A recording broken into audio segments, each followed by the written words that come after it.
안녕하십니까. 아디아줄의 아디입니다. 오랜만에 카메라를 켰는데요. 11번째 방을 시작하고 한 열흘이 지난 것 같아요. 어, 제가 좀 이것저것 해결하고 싶은 일들이 있어서 어, 정치 관련 시사 방송도 들어야 하겠고, 또 제 생업도 해야겠고, 살림도 해야겠고, 또 해결하고 싶은 일들이 있어서 여기저기 기관에 관련된 부서의 담당자들과 통화를 하면서 시간대를 좀 많이 놓쳤어요. 그래서 진작 이렇게 동영상을 찍고 싶었는데 마음만 가득했었답니다. 오늘도 저는 김누리 교수의 강연을 가지고 왔습니다. 제가 이 출처를 더 정확히 밝히려고 예전 메일을 열어서 혹시나 내가 어떤 채널이었는지 이를 적었나 찾으려고 했는데 이건 또 찾지를 못했어요. 그러니까 여러 가지 제가 정리해 놓은 것 중에 출처가 기록이 되어 있는 게 있었고 또 그렇지 않은 게 있었더라고요. 아마 처음에는 그냥 무작정 그런 거 생각 안 하고 김대리 교수의 내용만을 이렇게 적어 내려가다가 어느 시점에서는 유튜브 채널이 어떤 채널이었는지도 기록을 해야겠다라는 생각을 해서 했던 것 같은데 지금만 생각하면 처음부터 조금 더 꼼꼼하게 어느 채널의 강연이었는지를 다 해놓을 거라는 조금 아쉬움도 있지만 제가 한번 찾아볼게요. 아까도 한번 찾아보려고 했는데 잘 못 찾겠더라고요. 근데 아마 이것도 분명하게 어떤 유튜브 채널에 초청되셔서 강연을 하셨던 내용이기 때문에 분명히 있습니다. 김대리 교수는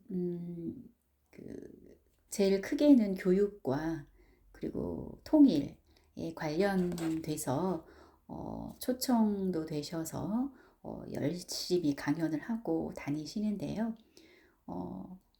저는 그저 그 전 방송에서도 말씀드렸듯이 교육에 관련해서 관심이 조금 있어서 귀를 쫑긋 열고 열심히 듣고 이렇게 직접 타이핑도 치고 그때는 클로바라는 앱이 있는 줄도 모르고 일일이 다 제가 들으면서 타이핑 치고 숱하게 들었던 것 같아요.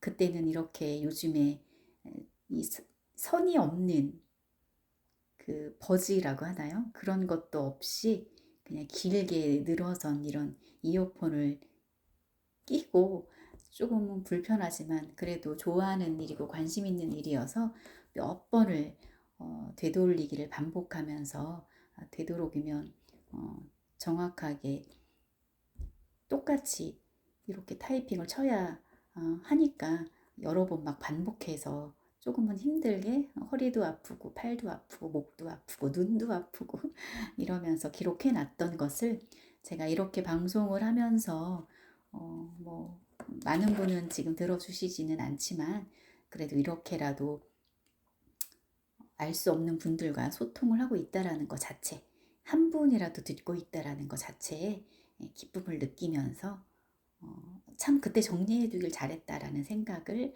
오늘 새삼 또 했습니다. 이번에도 제가 읊어드릴 주제는 한국 교육에 관련된 내용인데요. 아마도 이게 2020년 또는 19년, 21년 그때쯤에 제가 기록해 놓았을 것으로 추측이 됩니다.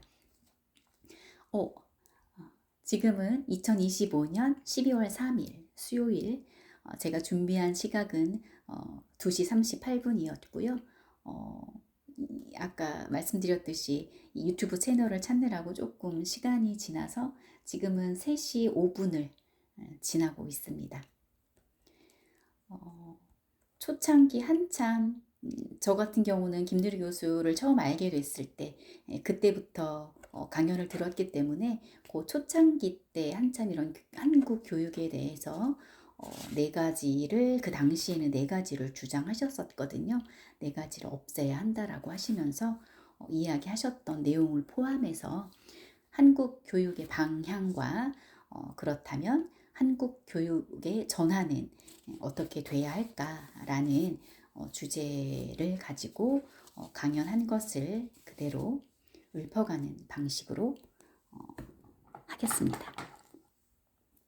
제가 제목도 좀 붙여봤어요.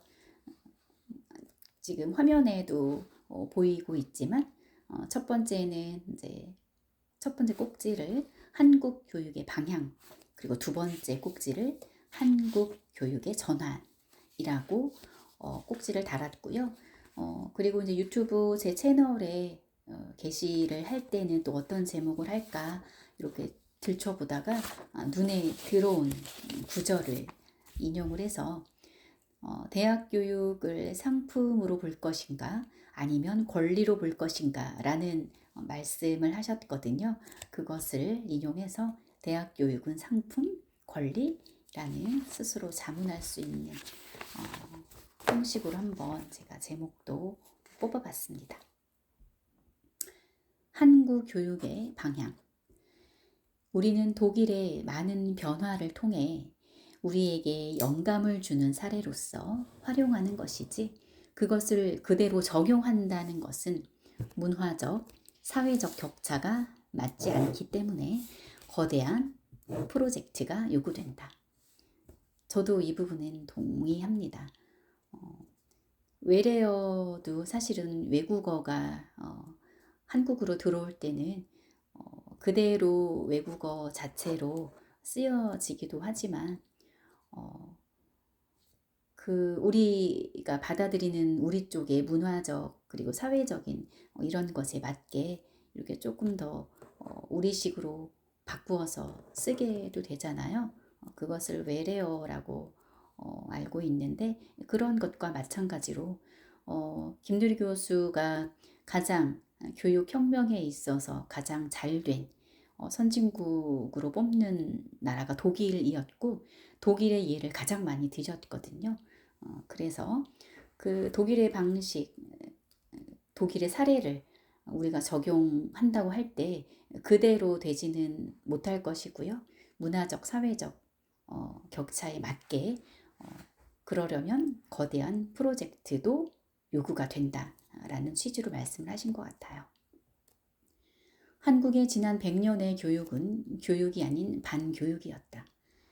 교육이라는 것은 기본적으로 한 인간의 내적인 가능성을 끌어내주는 것인데 한국 교육은 아이들이 가지고 있는 고유한 개성, 취향, 심지어 천재성 이런 것에는 관심을 두지 않고 외적인 지식만 자꾸 집어넣는 교육을 하고 있다. 주입식 교육을 말하는 거겠죠. 그럼으로써 지난 100년 동안 한국 교실에서는 얼마나 많은 천재가 죽었을까 상상해 보지 않을 수 없다. 이제는 아이들 안에서 시작하는 교육을 해야 한다. 천재라는 것은 딱 한 가지 잘하는 것이다. 한국에서 길러내는 것은 골고루 잘하는 성실한 범죄 천재라는 것은 범죄들과 같이 평범한 재능 정도이지 하늘이 준 재능은 한국 교실에서는 100% 살아남을 수 없다. 그들은 12년 동안 완전한 열등생으로 찍히고 한국 교육에서 부적응아가 되어서 나갔을 가능성이 많다. 이 부분 다시 한번 읽겠습니다. 그럼으로써 지난 100년 동안 한국 교실에서는 얼마나 많은 천재가 죽었을까 상상해 보지 않을 수 없다. 이제는 아이들 안에서 시작하는 교육을 해야 한다. 천재라는 것은 딱 한 가지 잘하는 것이다. 한국에서 길러내는 것은 골고루 잘하는 성실한 범죄들과 같이 평범한 재능 정도이지 하늘이 준 재능은 한국 교실에서는 100% 살아남을 수 없다. 그들은 12년 동안 완전한 열등생으로 찍히고 한국 교육에서 부적응아가 되어서 나갔을 가능성이 많다. 다음으로 한국은 강한 자아를 기르는 교육을 해야 한다. 한국 민주주의는 지금 광장 민주주의가 성장했음에도 불구하고 일상에서 민주주의가 되지 않는 가장 큰 이유는 한국인들이 내적으로 강한 자아를 가지고 있지 못합니다. 한국인의 80% 이상은 민주적 성격이 아니라 권위적 성격이다. 세 번째로 한국은 사회적 자아를 기르는 교육을 해야 한다. 사실 남과 같이 사는 능력이 제일 중요한 것이다. 남과 같이 사는 능력이 제일 중요한 것이다. 독일 아이들은 사회적 자아를 가장 중요하게 생각하기 때문에 홈스쿨링을 불법화한다. 홈스쿨링은 지식을 배우는 데는 더 유리할 수 있지만 아이들은 항상 다른 사람과 같이 있으면서 그 안에서 사회를 배우는 것인데 홈스쿨링은 그것을 부정한다는 것이다. 독일의 민주시민 교육에서 가장 중요시하는 세 가지 능력 중 하나는 저항하는 능력이다. 학교에서는 아이들에게 억압에 저항하는 능력을 가르쳐야 한다. 주정부 지침에 보면 수용할 수 없는 지배관계와 사회적 억압에 대한 저항 능력, 저항 기술에 대한 지식, 예를 들어 농성하는 법, 시위하는 법, 대자보 쓰는 법을 가르쳐야 한다. 또 개혁적 혹은 혁명적 성격의 기획을 실현하는 능력을 가르쳐야 하고 주어진 사회적 규범을 자유로이 당당하게 받아들이거나 거부하고 경우에 따라서는 다른 규범을 선택할 수 있는 능력을 가르쳐야 한다. 이것은 독일 교육부의 지침이 아니라 독일에서 가장 큰 주인 노스트라인 베스트 팔렌주의 지침이다. 독일은 연방 교육부가 없다. 교육은 모두 지방, 주의 사안이다. 독일의 민주시민 교육에서 가장 중요시하는 능력 두 번째는 분노하는 능력이다. 불의를 보고 분노해야 한다는 것이다. 불의를 보고 분노하지 않고 감정을 표현하지 않거나 외면해서는 안 된다는 것이다. 이것을 반드시 가르쳐야 한다는 것이다. 독일의 민주시민 교육에서 가장 중요시하는 능력 세 번째는 공감하는 능력이다. 특히 고통과 억압에 공감하는 능력을 반드시 가르쳐야 한다.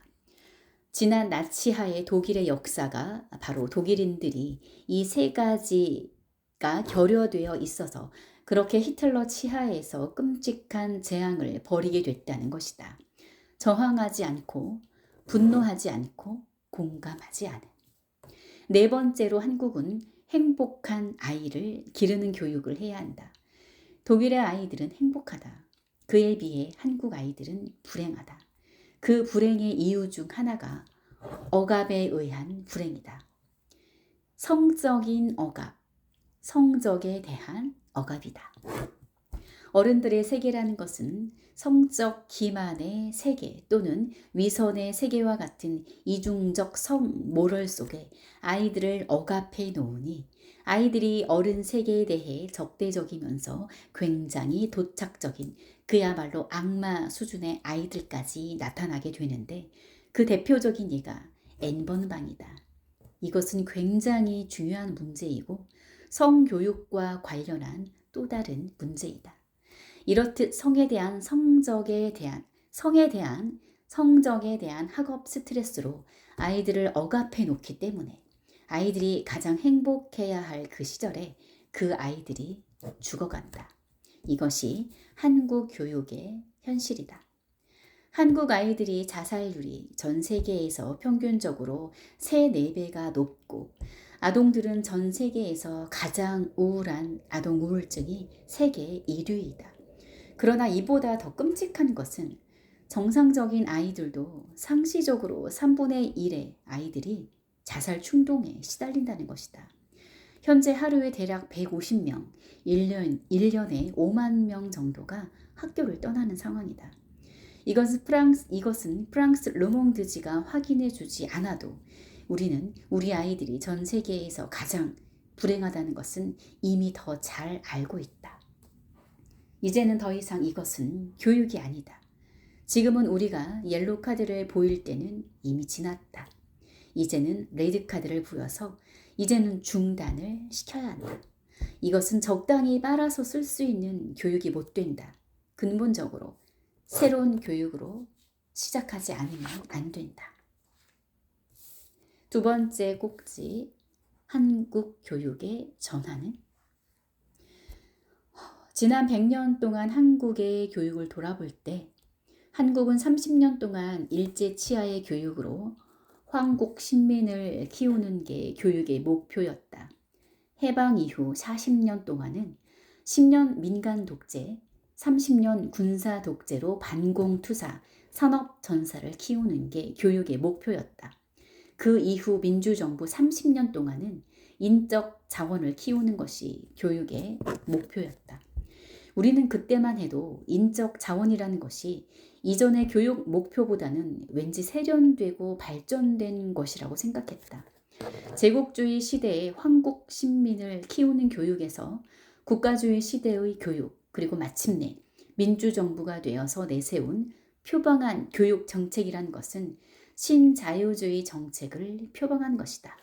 그 이전의 정책보다 더 끔찍하다. 인간을 인적 자원으로 보다니. 자원은 인간으로 안 본다. 자원이 되기 때문에. 완전히 전도된 시선이다. 더구나 자본의 관점에서 세상을 보는 교육의 목표를 교육부에서 받아들였다는 것은 상상할 수 없는 일이다. 자본의 입장에서 볼 때 저 밖에 있는 것은 천연 자원이고 여기 있는 것은 인적 자원인 것이다. 이런 식으로 자본의 관점을 교육에서 받아들여서 인적 자원부라고 했다는 것은 부끄러운 일이고 지금도 이 행태는 지속되고 있다. 다시 말해서 지난 100년의 한국 교육은 단 한 번도 존엄한 인간, 성숙한 민주주의자를 기르는 교육은 해본 적이 없다. 따라서 한국 교육은 전적으로 근본적으로 바뀌어야 한다. 새로운 100년은 지난 100년의 동안에 반교육에서 벗어나서 진정한 교육으로 전환해야 한다. 지난 100년 동안의 교육을 한마디로 말하면 능력주의 교육, 수월성 중심의 교육이었다고 할 수 있다. 그렇다면 이제 새로운 100년의 교육은 존엄성 교육, 존엄주의 교육으로 바뀌어야 한다. 아이들의 하나하나의 존엄성을 교육의 중심에 두고 아이들 하나하나를 중요시하고 그 아이들이 가지고 있는 내적인 역량에 주목해야 한다. 본인 김노리는 한국이 존엄한 교육을 하기 위해서는 4가지가 바뀌어야 한다고 주장한다. 첫째, 대학 입학 시험을 없애야 한다. 대학 입학 시험이 존재하는 한 백약이 무효다. 지난 70년 동안 우리가 배운 교육 개혁이라는 것은 결국 입시 개혁이고 그것을 어떤 형태로 바꾸어도 한국 사회 기득권은 그것을 이용해서 자신의 기득권을 공고히 하고 정당화한다. 이것은 더 이상 반복할 수 없고 대학 입학 시험 자체를 없애야 하고 그래야 교사들이 교실에서 아이들 하나하나를 중시하는 교육을 할 수 있다. 둘째, 대학 서열 체제를 없애야 한다. 즉, 엘리트 대학 시스템을 없애야 한다. 셋째, 대학 등록금을 없애야 한다. 넷째, 고등학교 특권 학교를 없애야 한다. 이것은 몽상이 아니고 먼 이상이 아니다. 이것은 유럽에서 매일매일 지금 이루어지고 있는 일상이다. 현재 유럽에서 위 4가지가 있는 나라는 없다. 혹자는 영국이 위 4가지가 있다고 알고 있다. 영국에는 엘리트 대학 체제가 있다. 옥스퍼드, 캠브리지, 버밍햄 등 대학의 순서도 있고 경쟁도 엄청 세다. 또 고등학교 귀족 학교도 많고 등록금도 엄청 비싸다. 특히나 외국인들에게는 더 비싸다. 영국은 대놓고 대학 장사를 하는 나라이다. 그러나 영국은 유럽이 아니다. 영국은 지리적으로만 유럽이다. 작년에 그것을 안 영국인들도 유럽을 떠났다. 사실 유럽 본토에 있는 많은 사람들은 영국이 떠나는 것에 대해서 그렇게 아쉬워하지 않았다.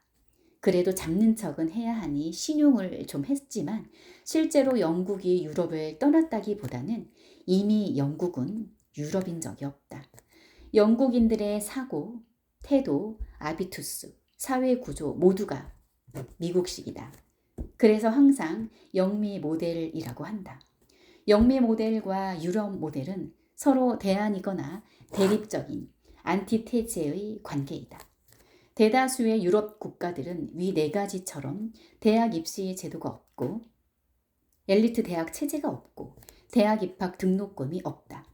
여기에 독일은 주마다 다르지만 최대 120만 원까지 생활비도 지원한다. 또 고등학교 특권 학교가 없다. 우리가 속해 있는 영미권 제도가 유럽의 교육 제도와 전혀 다르다. 완전히 다른 세계이다. 이것은 교육을 바라보는 인간을 바라보는 세계를 다시 하겠습니다. 이것은 교육을 바라보는 인간을 바라보는 세계를 바라보는 관점 자체가 다르기 때문이다. 한국에서도 코로나19 덕분에 학생들이 대학 등록금을 반환하라는 주장을 하기 시작했다. 대학생들이 자기 목소리를 내니까 그것으로도 기특하다는 생각을 했다. 그런데 그 목소리는 잘못된 대학관에 근거해서 낸다는 것이 문제이다. 학생들이 반환해달라고 하는 그 논리의 근거는 자기 대학 교육이라는 것을 돈을 주고 샀는데 하자가 생겼으니 하자를 보수해주거나 보상해달라는 것이다. 다시 말해서 대학 교육을 상품으로 볼 것인가 아니면 권리로 볼 것인가는 하늘과 땅 차이인데 지금 한국 아이들의 주장의 가장 큰 맹점은 대학 교육을 상품으로 본다는 것이다. 아이들이 자신도 모르게 미국식 시장주의 관점을 세계를 보는 관점으로 받아들이고 있다는 뜻이다. 미국식 정의는 대학 교육을 시장에서 구매하는 상품으로 보고 있다. 하버드, 예일, 스탠포드, 프린스턴 등의 대학 순서는 대학 등록금 순위이다. 미국에서는 내 돈을 가지고 내 자식에게 좋은 대학 교육을 서비스하겠다는데 뭐 잘못됐냐는 식이다. 이것이 시장주의의 정의관인 것이고 미국에서는 이것에 대해 뭐라고 못한다. 유럽에서는 정반대의 관점이다. 대학 교육을 시장에서 구매하는 상품을 보고 있는 관점을 야만이라고 보는 것이다. 교육은 한 사회가 기본적으로 그 사회 안에서 구성원들 모든 사람이 자유롭고 평등한 공동체가 되어야 하는데 결과적으로 인류가 모든 사람이 평등한 공동체를 만들어 본 적이 있는가? 그것은 몇 번 시험은 했으나 실패했다. 그러나 결과적인 평등은 이루지 못하지만 최소한 기회는 평등해야 한다는 것은 모든 유럽인들이 합의하고 있는 사항이다. 그 기회의 평등을 이루는 가장 중요한 사회적 영역이 당연히 교육이다. 교육을 통해서 한 인간이 가지고 있는 잠재력을 구현하는 영역이 되기 때문이다. 그래서 유럽에서는 교육을 국민들이 당연히 누려야 할 기회의 평등을 위한 권리로 보는 것이다. 때문에 학비도 없고 생활비까지 주는 이유이다. 교육을 보는 관점 자체가 전혀 다른 것이다. 교육을 내 돈 내고 사야 할 상품으로 보는 세계와 교육은 시민으로서 당연히 누려야 할 권리라고 보는 그 세계는 다른 것이다. 그런데 한국 아이들은 미국식 교육 논리에 완전히 포획되어 있는 것이다. 내 돈 내고 산 물건에 하자가 생겼으니 보상해 달라는 식인 것이다. 이것은 완전히 잘못된 것이다. 사실 우리는 임시정부 때 만들어 놓은 대한민국 헌법 강령에서부터 교육을 상품이 아니라 권리로 보고 있다. 임정 때의 건국 강령을 기초한 분이 조수왕 선생인데 이분이 주장한 삼균주의가 바로 정치균등, 경제균등, 사회균등이다. 우리는 이미 모든 국민은 평등한 기회를 받을 권리가 있음을 임정 때부터 규정하고 있고 지금도 규정하고 있다. 끝으로 앞서 이야기한 네 가지 대안 중 가장 먼저 조치되어야 할 것은 대학 등록금을 없애는 것이다. 현 정부가 역사의식과 교육에 대한 책임의식이 있다면 내일도 할 수 있는 일이다. 전혀 어려운 게 아니다. 현재 대학 등록금을 없애는 데 필요한 자금은 학자마다 다르지만 5조에서 10조로 추정된다. 국가 예산에서는 10조는 큰 돈이 아니다. 조세 정의만 제대로 세워도 그것은 큰 돈이라고 볼 수 있다. 지금 우리는 재벌들이 900조에 달하는 세금을 내지 않고 소위 사내에 유보금이라는 이름으로 쌓아놓고 있는 나라이다. 간단히 말하면 조세 정의가 너무나 이루어지지 않는 나라이다. 대학 등록금을 없애면 사립대학이 존재할 이유가 없고 대학 서열도 없앨 수 있다. 그러면 이 대학 입학 시험을 보는 자체가 의미가 없게 된다. 그렇게 되면 유럽과 같은 방식으로 교육을 개혁할 수 있다.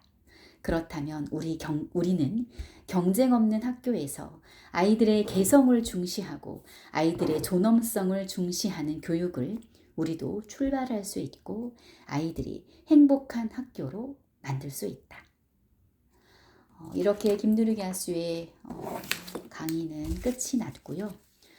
이 내용도 사실은 토시아나 뭐 버릴 것이 없을 정도로 저는 김누리 교수가 한국 교육의 상황을 너무나 잘 지적해주고 있다라는 생각이 들어서 계속 되풀이하면서 듣고 그러면서 기록했었던 기억이 납니다.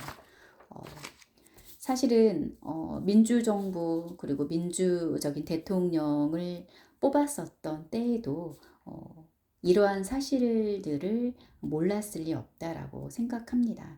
그러나 처음에 김누리 교수가 이야기했듯 독일의 이런 사례가 활용을 함에 있어서 그대로 적용한다라는 것은 무리가 있기 때문에 우리 한국, 우리에 맞게 문화적으로든 사회적으로든 그 격차에 맞게 거대한 프로젝트가 요구된다라고 했던 것처럼 어떠한 절차적인 것들 그리고 주변에서 또 반대의 갈등적인 요소들이 분명히 있을 거지만 그것들을 우선 처음부터 잘 정리정돈하면서 하기에는 시간이 많이 들 것이고 지금 이재명 대통령의 정치 방법, 정치 철학대로 지금부터 시작하면서 해결할 수 있는 것들 그리고 해결하는 수 있는 것들을 빠르게 그러나 당장 해결이 되지 않는 것들은 꼼꼼하고 면밀하게 그냥 보여주기식이 아니라 철저하게 분석하고 따져보면서 하나하나 또 해결해가는 방법으로 일단은 해결할 수 있는 것부터 그거에 그런 관점으로 봤을 때 김유리 교수가 지금 가장 먼저 아까 4가지를 주장하셨잖아요. 그 중에서 대학 등록금을 먼저 없애게 된다면 대학 입학 시험이 무색해지고 대학 서열도 무색해지고 사립대학들도 서서히 폐교가 되지 않을까 하는 생각도 저도 들었습니다. 그리고 또한 이 4가지 중에 대학 등록금을 먼저 없애는 것이 가장 쉬운 방법이라고 말씀하셨던 근거 중에 주장 중에 하나도 아까 그 국가 예산에서 대학 등록금을 없애는데 들어가는 비용도 9조에서 10조 정도라고 말씀을 하셨잖아요. 이 돈은 국가적인 입장에서 보면 그리 큰 돈이 아니고 대통령이 당장 내일이라도 마음만 먹으면 해결할 수 있는 부분이라고 이야기를 하시더라고요. 결국은 대통령이 마음 먹기에도 달려있다. 그래서 사실은 저도 이재명 대통령을 지지했었던 이유 중에 하나가 꼭 이렇게 대학 교육 혁명을 바라는 마음도 있었지만 이재명 대통령을 조금 더 알아가고 진면목을 보게 되면서 그리고 행정 능력, 실행 능력 등을 보면서 대학 교육 교육혁명도 당장은 아니겠지만 언젠가는 서서히 이루어져 나가겠다. 대통령 임기 안에 해결이 될 수 있겠다라는 생각을 했습니다. 그래서 더 연임을 했으면 좋겠고, 더 나아가서 연임 8년이 아니라 찐 이재명 지지자라면 8년도 부족하다라는 생각이 들겠지만 이 부분에 있어서는 여러 의견들도 있을 테니까, 그렇다면 그대로 이재명 대통령, 이재명 정부를 그대로 받을 수 있을 만한 그런 또 사람이 인재가 나타나서 그대로 바톤을 이어갔으면 하는 그런 마음도 있습니다. 아마 지금 대학 그 등록금에 관련해서도 뭐 국가장학금 제도가 있어서 혜택을 보는 아이들도 저 때보다는 지금 아이들은 많이 혜택을 보고 있다고 하는데요. 그래도 대학 등록금으로 힘들어하는 아이들이나 부모들이나 그러한 가정들이 있습니다. 그래서 이런 것들을 생각하지 않고, 그래서 대학을 가야 하나, 내가 충분히 하고 싶은 게 있고 이루고 싶어서 가고 싶은 곳이 있는데 대학 등록금 때문에 고민을 해야 하고, 또 설사 어찌어찌 해서 힘들게 마련해서 입학했다 하더라도 그 학업에 전념하지 못하고 또 아르바이트를 해야 하는 그런 상황이 벌어지잖아요. 그러면 청춘으로서 대학에서 충분히 우리가 만끽해야 될 그러한 것들을 제대로 누리지 못하게 되면 그것도 또 시간을 허비하는 상황이 되는 거잖아요. 그래서 사실은 대학 교육은 그리고 교육혁명은 비단 아이들만의 행복이 아니라 아이 하나를 키우기 위해서는 온 마을이 필요한 것처럼, 아이들이 행복해진다면, 그리고 아이들의 행복을 위한다라는 이러한 정의로운, 이러한 조금은 상식적인, 이러한 기본적인 생각을 하는 사회가 많아지고, 그러한 사람들이 많아지면 다른 영역들도 그거에 발 맞추어서 지금은 우리가 비정상적이었잖아요. 바로 어제 날짜를 기준으로 계엄이 계엄이 벌어진 상황에서 또한 우리 시민의 힘으로, 국민들의 힘으로 막아냈던 1년이 됐던 날이 어제였는데, 바로 그 1년 전까지만 해도 우리나라가 비정상적이었는데 정상적인 나라로 다시 한 번 더 발돋움해서 우리가 안에서는 밖에서 볼 때 민주주의도 이루고 여러 가지 발전도 많이 하고 경쟁력도 있고 그래서 우러러 보고는 있지만, 사실 우리 안에서는 그 뿌리가 많이 골마져 있었고 갈등 가지들도 엄청나게 많이 있었고, 눈 가리고 아웅하는 식으로 뿌리는 돌보지 않고 근본은 해결하려 하지 않고 가지만 쳐내는 이러한 형태였잖아요.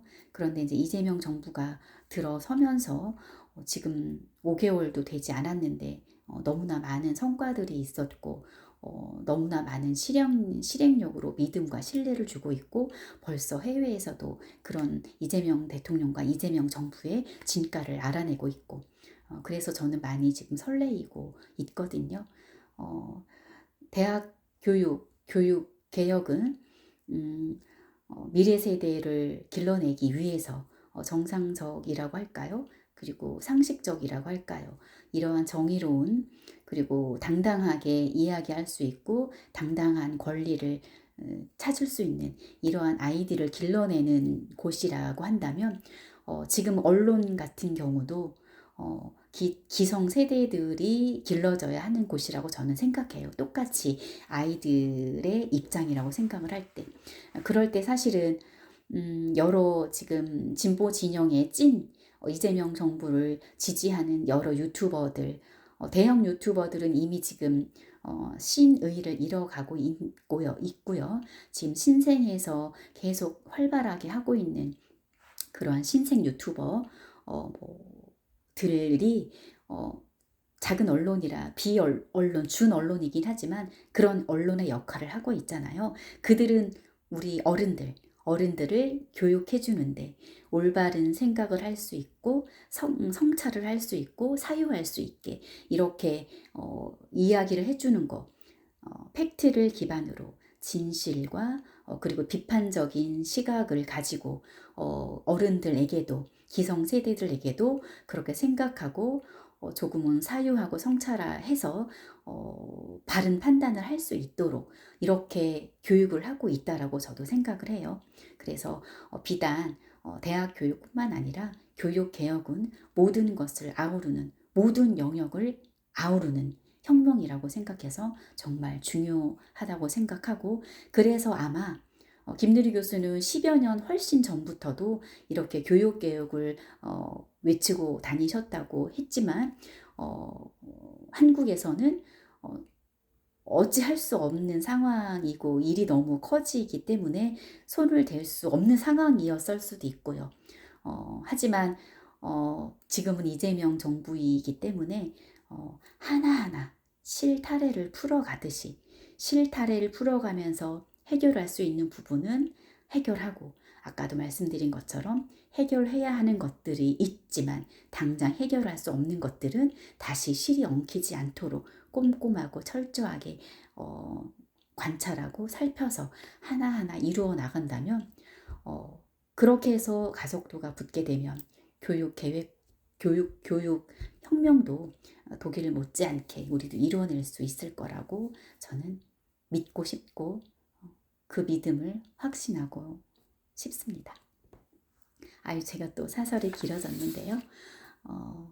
이렇게 마무리하고 저는 또 곧 13번째 방으로 또 어떤 것을 들고 여러분을 찾아올지 고민을 하면서 찾아보고 오겠습니다. 감사합니다.